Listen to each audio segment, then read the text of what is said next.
This is the Education Exchange with Paul Peterson. I am the director of the program on education policy and governance at Harvard University. Thank you for joining us. Homeschooling is the most rapidly growing educational sector in the United States.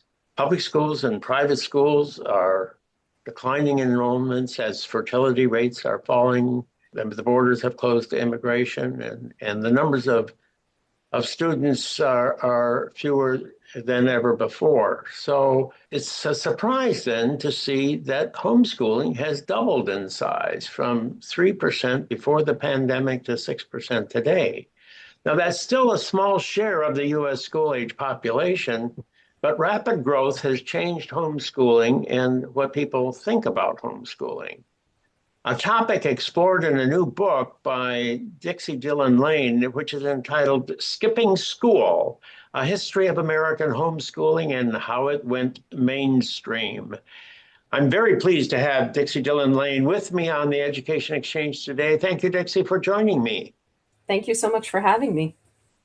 Well, Dixie, we will dig into your historical account, but let me ask you the question that many listeners want to know first and foremost. Do you homeschool your own children? Well, that is a fair question. I have four children. They are in grades first through 10th. And like many, many parents, I do different things with my different children. So my 10th grader is in private school, and my younger three are currently homeschooled. Well, what are the greatest joys of homeschooling? Oh, man. Having extra time with your children is really wonderful, and having the chance to observe them more up close and to be the one who gets to see so much of their educational awareness, to see your own child learn to read, see that click, to read a great poem aloud like Tennyson or something and see your children shiver. It's just a delight. So many of the wonderful things about parenting, for everyone, you just get a little bit more of. Well, how about the challenges? It can't be all love and happiness. There's got to be some problems that you encounter. What would you say are some of the things that people should know about? Yeah, I mean, homeschooling is a big job, and if any of your listeners do homeschool themselves, that I think that will resonate. It is a big job. It requires a lot of time and a lot of effort and attention, usually from one parent in particular. And I think that that's the hardest part, is that you really have to be both teacher and parent. I think all parents are already to a certain degree, but it takes a lot of continuing education for yourself too, and commitment and humility and willingness to accept help too, and not be a perfectionist. So yeah, it's like everything. It's a mixed bag.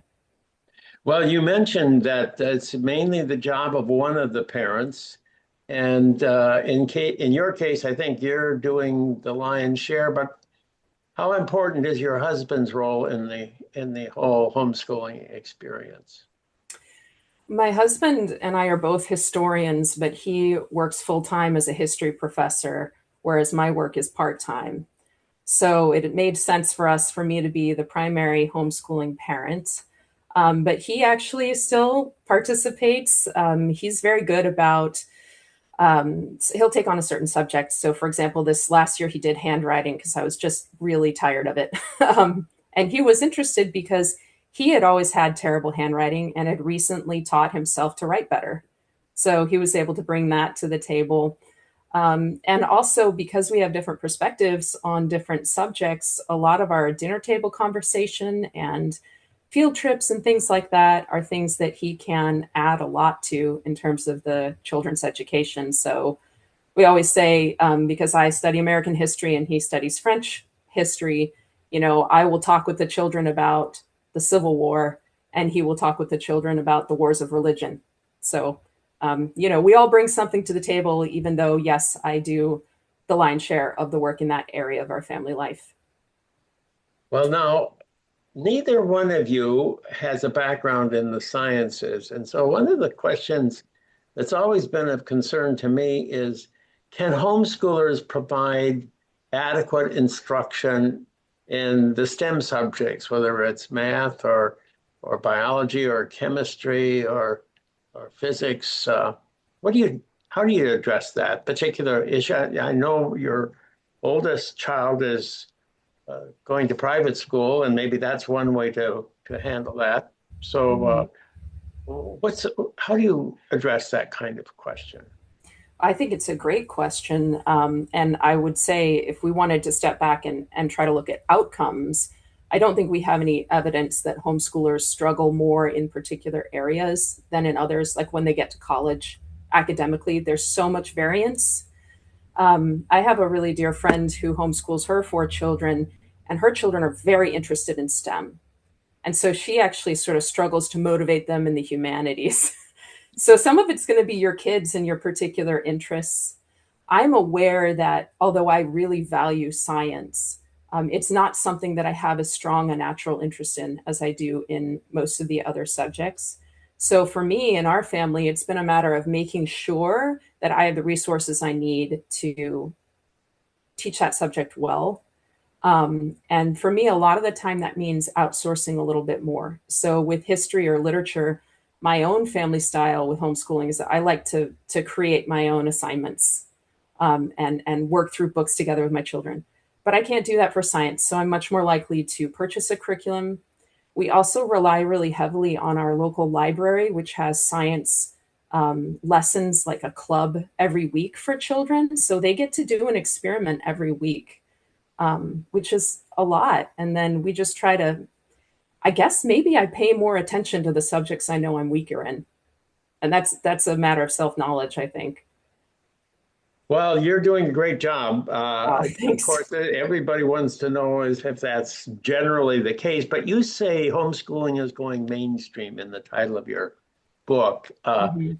Only 6% of students are being homeschooled, and that's a big increase in recent years, but it still is a small share. And so, what do you mean by saying it's gone mainstream? Well, when I use the word mainstream, what I mean is that it's a norm within the mainstream. So it's certainly not the major norm. It's not the primary way that people educate their children, but it's no longer odd.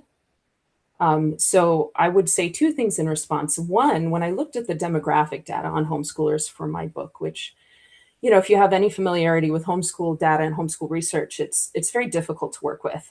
Very often it's sort of apples and oranges from one study to the next. But the census has been gathering a lot of data in the past few years on demographics. And demographically, homeschoolers are now very much like the rest of America. Even racially, we are getting to be very similar to other Americans. So, in that way, it's part of the mainstream in that it's not one particular group that does it. We have people of all races, all religions, all political leanings, and all locations where they live, and also economic status. So everyone is doing it, even if most people are not.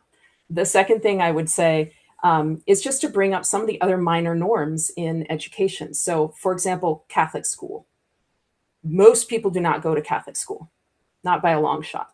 But it's not weird to go to Catholic school. If you meet a kid and you say, "What school do they go to?" You go to, and they say, "Well, I go to St. John's." You go, "Oh, yeah, you go to Catholic school." Well, there are twice as many homeschoolers in the United States than children who go to Catholic diocesan schools, parochial schools, twice as many. Yeah, but still, homeschooling sort of began in the evangelical Protestant community, uh, and religion was really a big motivator initially. Isn't that still a driving force as to why families are choosing to homeschool? Mhm. Well, it did belong in the begin among evangelical Christians and also conservative Catholics. It also began um, in libertarian, highly secular, sort of part of the alt ed world in the 60s and 70s as well. So it started in two places. I think it's true that in the 20th century, homeschooling had a larger share of white evangelical Protestants. That's certainly the case. Although, when you look at the numbers, it's actually less than you would think. And today, so I mentioned that homeschooling data is a little bit complex. So even like the NCES, the federal government arm for education research, their surveys, they've changed their questions over time. It's hard to compare. But the number of parents who choose religious reasons as one of the reasons they homeschool has really declined in the past 25 years. So it used to be in the top 3 reasons, and now it's quite a bit farther down.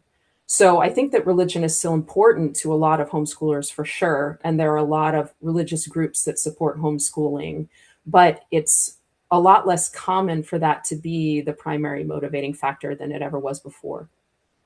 But it still is somehow a reaction to what's going on in the public schools, is it not? Aren't a lot of people who homeschool sort of saying, I'm unhappy with what is being provided children in the public schools, either in terms of moral instruction or in terms of academic instruction? Yes, that's absolutely true. And also, I think another reason is school safety that people cite. So that's true. That's sort of a push factor. You know, people feel pushed out of public schools or they have some problem with their public schools. And because, public schools vary so widely, even within a single district, I think a lot of people find themselves in a situation where they don't want to use the public school for one reason or another. And then they're seeking an alternative. And homeschooling is a much more easily accessible alternative than I think it used to be. And so people are more likely to choose that rather than either to go with the public school anyway or choose a private school. But people are going back and forth between homeschooling and the public school. That's Yep. the other side of the coin. How much of that are you observing? That's absolutely correct. And I would say even in my family, as I mentioned, although I don't have any children in public school, I do have a child in private school. And I think one thing that may indicate is that homeschooling is overall, not for specific families, but overall less an ideological choice than it might have been in the past because parents are willing to move in and out of different kinds of schooling. And it's also common for parents to do that, have one child in one kind of school and one child in another. And it's become relatively common among homeschoolers to actually send the preschoolers to a preschool program because it makes it a lot easier to teach the 7, 8, 9, 10-year-old if your 4-year-old isn't drawing on the wall with a Sharpie. So I think that flexibility is really interesting and suggests that maybe homeschoolers on average are not as rigid as the stereotype might suggest about their educational choices. Well, your research focuses quite a bit on Southern California, and I'm wondering why you chose Southern California to focus the study, and whether or not that uh, skews your study, or whether you can generalize from Southern California to the United States as a whole. I hope that you can generalize some, or at least in the way that I tried to do in the book. But homeschooling's so fun because we try to say things about homeschoolers on average, or like that there's a national narrative, but the experience of homeschooling is extremely local and extremely private. It happens in individual families. So how do you tell a story about homeschooling while keeping in mind both the actual experience and looking for national patterns? So my solution was to do a case study. um, I did it for a number of reasons, including the difficulty of finding sources. And I also did it because I wanted to have the ability to look at different kinds of homeschoolers. A lot of us live wherever we may live. Often a particular area is dominated by a particular type of homeschooler. So, like I say in the book, if I studied a community in rural Alabama, I would not get any sense of what different kinds of homeschoolers were like, probably. So Los Angeles was great for that because there was a diversity all across the ages, or all across the decades, but also it was just a very important place in homeschooling. And California was more generally, had a high number of homeschoolers at the very beginning of the movement. A lot of the homeschool leaders were based there. There were some really interesting litigation court cases there. So yeah, that's why I chose that. And I think it's important to acknowledge the limits that you have to put on any study. But I think it does offer a window into homeschooling, both on the personal and the narrative level that you couldn't get if you didn't do a case study. Well, you have a great narration in your book, and I encourage all those interested in homeschooling to introduce themselves to the subject by finding this historical narrative, a way of finding out more about what this world is really like. And you begin with the Turner family, and they were prosecuted by the state of California. And I think that's a fascinating case, and it happened, I think, in the early 50s. Can you tell us a little bit about the Turner family and what happened to them? Sure. So the Turners had been homeschooling in the Los Angeles area.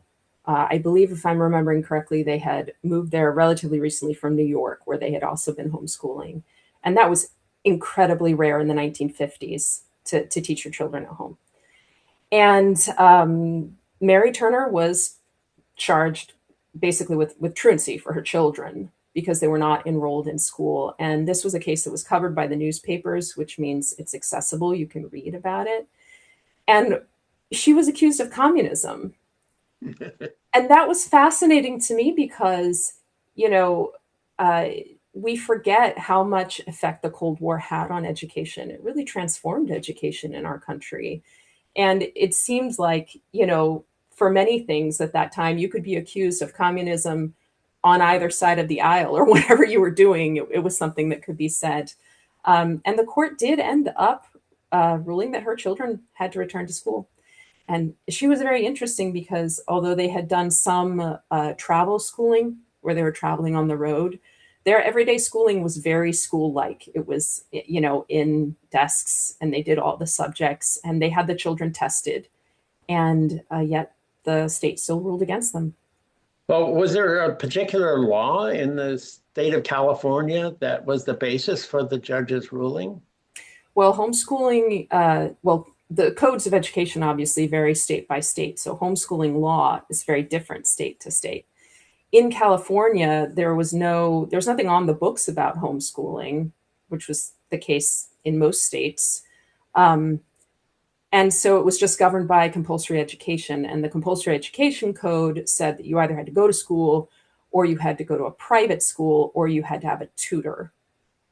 So Mary Turner's argument, or her lawyer's argument, was that she was qualified as a teacher, as a tutor, even though she didn't have a teaching credential. And the state didn't buy that. So so the law in the book says you have to go to school. It could be a private school, but you got to go to school. You got to have some kind of educated, licensed individual to provide the instruction. Otherwise, now has that changed in California, or did they ever pass a law which said, okay, now you can homeschool in California? What happened? The code has not changed, but to run a private school in California, you do not have to have a teaching credential. You do not have to have a degree, a graduate degree. You do not have to have any kind of credential. So the loophole that homeschoolers identified was they were as qualified as the teacher or even the principal of a private school. And so it seemed a little unjust that the reason that they were being prosecuted was that they didn't have a teaching credential, because private school teachers did not have teaching credentials. That's still the case in California. But what homeschoolers ended up doing was they started registering their homeschools as private schools. They also took advantage of this other option, which was that you could be tutored by someone with a teaching credential. So if you, as the parent, had a teaching credential or you had a friend who had one, you could claim that as a sort of exemption to compulsory education. In 2008, this actually went to the California courts through a child abuse case in which a child who was clearly being abused by her family was ordered to school, or her siblings were ordered to school, which is very normal, that a child would be ordered to go to school if there was a suspicion of abuse, because then they're in contact with teachers who will report abuse.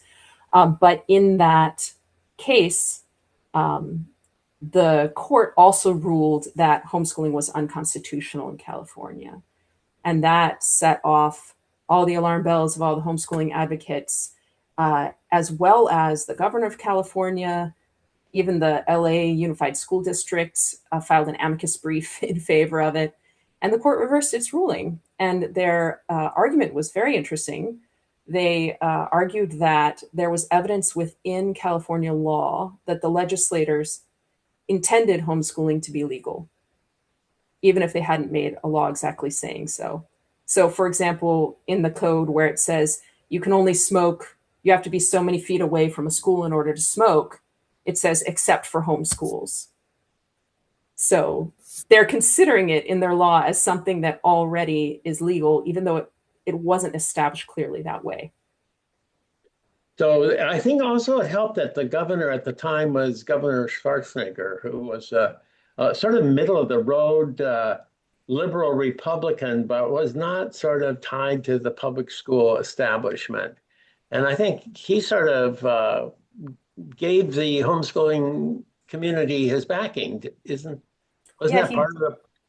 he did. He spoke publicly about it, and a lot of other people did too. And a lot of different diverse groups did. And I think what that suggests is that Californians generally presumed that it was legal. So people were surprised that the court ruled that way. So Schwarzenegger certainly did. And there were just amicus briefs from all different places, some that would be very surprising, and that I think essentially pressured the court into revising the ruling because it was clear that the intention was that homeschooling was legal under this registration as a private school. Well, now education is a state and local responsibility, and the federal government doesn't get involved in education very much. But has the U.S. Supreme Court ever made a decision with respect to homeschooling? I'm not sure. I know that the Turner case, for example, I think was appealed to the Supreme Court, but they did not hear it. But of course, the Supreme Court has ruled in ways that are used as precedents in this kind of matter. Well, Yeah. one case that doesn't just kind of decide things, but comes up, and I think you mentioned it in your book, is the Yoder case. This is Hmm. the Amish case, and I think it's in Wisconsin, where Right. they're homeschooling their adolescent children, I think starting at the age of 15. And even though there's a law that says you have to go to public school or private school until the age of 16. So they were opting out early, and that was found to be illegal in Wisconsin. And then the Supreme Court took that case, I think. That's right. And that's such an interesting case. And the Amish overall are so fascinating in their education and their relationship with public education as well. In the Yoder case, um, they weren't really attempting any academics or anything like that after eighth grade. They had a religious objection to education, academic education after eighth grade, unlike the Mennonites. So it was adjudicated, I think, based on the religious argument that this was a strongly held, sincere religious belief and they should have an exemption. So the Supreme Court did rule in favor of the Amish in that case, but some of the language, if I'm recalling correctly, made it clear that the court did not intend this to be applied to all groups asking for an exception to compulsory education. It was pretty specific to this religious case, but it still, in some ways, it feels a lot like these homeschooling conflicts because some of the fathers were arrested, the families were very frightened. And of course, there was also on the other side state officials who were truly very concerned that these children were not getting the educational opportunity they needed. And I think that's very often the case that there are good intentions on both sides in these situations. Well, I think most states now allow homeschooling. Isn't that the case? All of Even them though do. there's not been a federal solution to this problem, on a state-by-state basis, California rulings have been echoed elsewhere around the country pretty much. Is that not the case? Yes, that's true. And each state regulates to a different degree. I think there are 11 states, though I may have the number wrong, that do not do any registration or reporting of homeschoolers. But every other state does some level of registration and reporting, from simply filling out a form and having a test at the end of the year to requirements for regular meetings with the school district and certain number of days of academic work each year and that sort of thing. So it really does vary state to state. I think that, as with private schools, some of the not just federal but just national movements in education certainly affect homeschooling. The SAT, the AP exams, Common Core curricula, things like that certainly affect what people do in homeschool. And I think especially as people get to high school, the desire for children to be able to compete in college admissions is an important part of how people frame their high school homeschooling, I think. So there's a big debate in this whole space about how much regulation of homeschool. I think, you're right. Homeschooling has gone mainstream in that it's now accepted pretty much that some people are going to choose to do this, but there's a big argument as to how much regulation there should be, how many guardrails. Should you have to report? Should you have to follow certain procedures? Should you have to provide certain kinds of instruction? What's your personal view of where we should be going with respect to the state regulation of homeschooling? Mm-hmm. I mean, I think that's for the people of each state to decide. In terms of my personal opinion, I don't see homeschooling as merely a private good. I mean, education is not a private good alone. It's both private and public. And I think that the people, the community, the state has some interest in ensuring that children get an adequate education. I think as things stand now, because public schools on average are struggling so much with literacy and numeracy, I think it's a hard sell to say that public school districts and state governments should have close control of homeschooling. I think that's a hard sell at the time. Right now, I think giving people an opportunity to try different things makes a lot of sense. I guess I lean toward low regulation, but some. Personally, I really like the freedom of homeschooling, but I do think it makes sense for, some sort of minimal, at least, check-in on children to make sure that they're not being neglected. Now, we do know that on average, again, they're doing okay academically, homeschoolers, but that doesn't mean, a particular family in either way. So I think one. Yeah, what's the evidence on that? Do we have evidence that homeschoolers are learning as much as children in school, or has this changed, or what's the documentation on how much is actually learned when kids are taught at home? We have scattered evidence of different kinds. We don't have a national test, for example, that compares homeschoolers to public schoolers.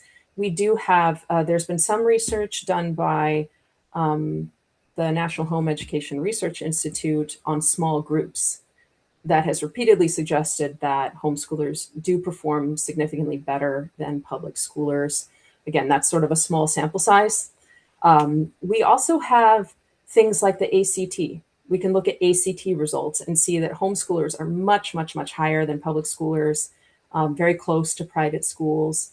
And I would say that for all of that data, it does not prove that any particular child will do better as a homeschooler than in public school, because it's not clear that it's causal, right? But it does show that homeschoolers on average are doing all right. So in terms of the concern about homeschooling overall, I think there's enough evidence to say that they are doing better than their public school peers on average.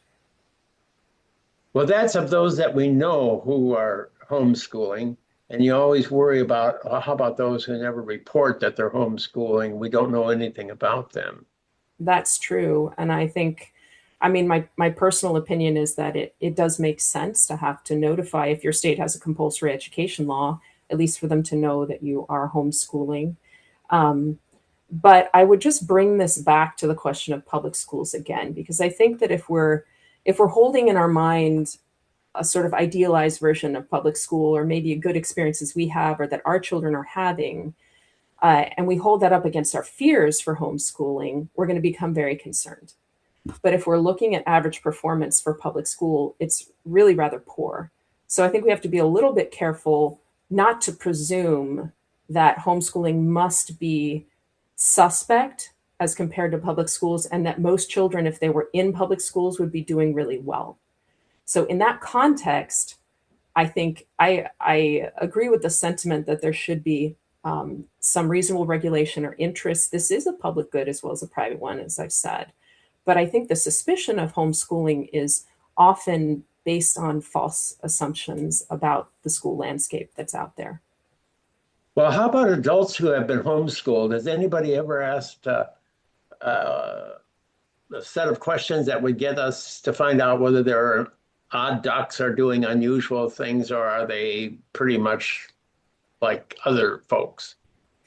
There is some really interesting data about social engagement from homeschoolers. They're talking about homeschooled children, but of course, this would include their parents too. About things like how often do they go to the library, the public library? How often do they go to a concert? Things like that. And actually, that study found that I'm sorry, I'm not remembering who it was, but it was a government study. It was a government study. That study found that homeschoolers actually did that on average at a higher rate than other school children. Now, school children may be going to the library at their own school. It does not mean that regular school children do not do these things, but it does mean that homeschoolers are actually out in the public. They're not just at home hiding, right? They are going really regularly into these public institutions and engaging. Anecdotally, I would say that just from my experience teaching college, they're as varied as any kids coming in. You have some public school kids coming in who can write a great essay. You have some coming in who don't know how to come up and ask a question of a professor. And I think the same is true of homeschooling. There's just a lot of variance. Now, this is a question, how do homeschoolers get to college? Because generally speaking, you get to college by showing that you have good grades in high school, and maybe you take the SAT test, but you got to have a teacher's recommendation. How do homeschoolers persuade colleges to accept them? I think they do very similar things to other students. Sometimes it's just there's a little bit of hacking. So, sometimes mom has to create the transcript.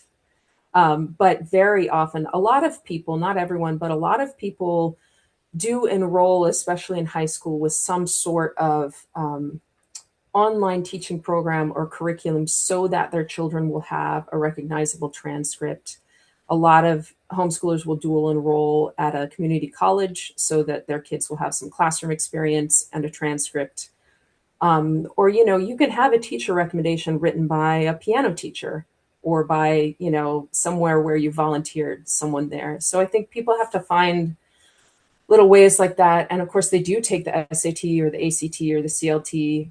They do write their essays. They do all of those things. It's a lot easier now. I'd say maybe 30 years ago when homeschooling was less common, people would do things like write letters, arguing for why, even though they were homeschooled, they should get in. But now it's very familiar. Colleges are very familiar with homeschool applications. Well, there's a lot of homeschooling in the United States if you compare the United States to continental Europe. Now, the Anglo-Saxon countries have some homeschooling, Australia, England, Canada, not as much as in the United States. But if you compare the United States to Germany or France or the Scandinavia, they don't homeschool at all over there. So why is it that there is much more homeschooling on this side of the Atlantic than on the other side? I think that's a historical question about our particular culture and society. So, and I argue in my book that it's based on the fact that, as you mentioned, education in the United States is locally controlled. It's a lot less locally controlled than it used to be, which I think is part of the story of homeschooling. But I do think that Americans over the long term have had a belief that homeschooling should be locally decided and that parents should have a lot of say in it. And I don't think that a country like Germany or France shares that belief. They have a belief that this should be a national project.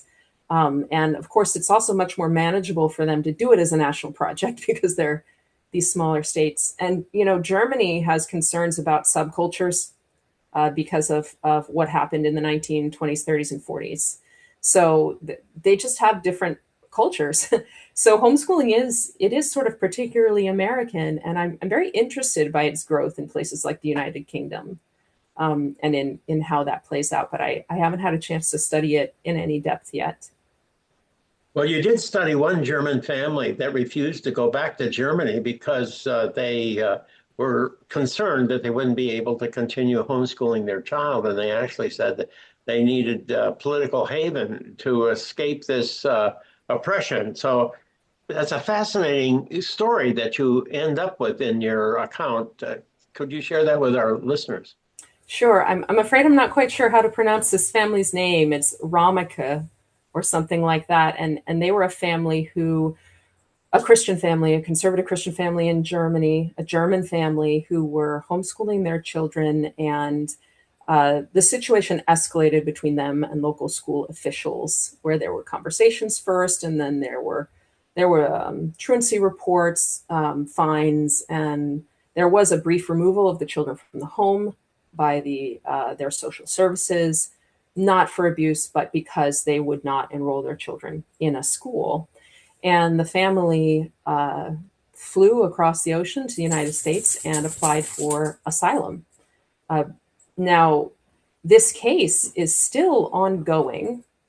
I think it's been about 15 years, and it has been unresolved because the United States cannot decide whether or not this population of homeschoolers is one that would be persecuted in its home country and therefore qualifies for asylum. And periodically, there's a flip-flop in their status. So every once in a while, for many years, they were in this situation where they had not been given asylum, but they were given regular renewals of permission to stay in the United States. They just had to check in once a year. And a couple of years ago, they checked in and were told, no, you can't stay anymore. We're going to deport you back. Now, by that point, they'd been in the country for 15 years. So their older children had married Americans and had American children. I think a couple of the children may have been born in the United States. And so, it fits into all of these conversations we're having about immigration and deportation. But it really came out of nowhere. And now they're still back in their once a year check-in. But it shows how sort of ambivalent we still are in some ways about homeschooling and what its role is, or what its role is as a right in our culture.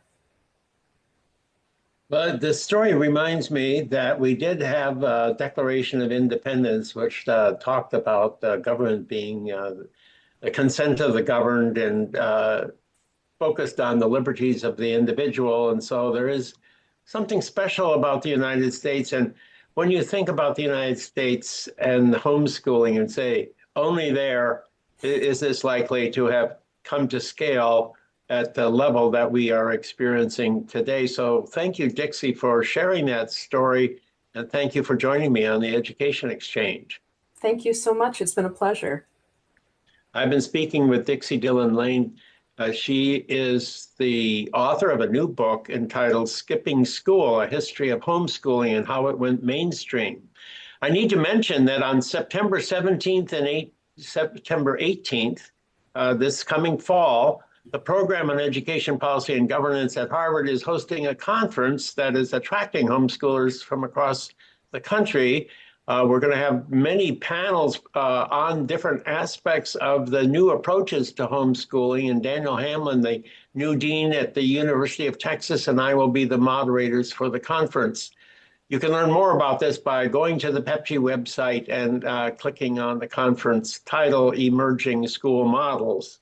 I am Paul Peterson. This is the Education Exchange. Please join me for a new podcast released on the Education Next website every Monday at noon Eastern Time. Thank you for joining us.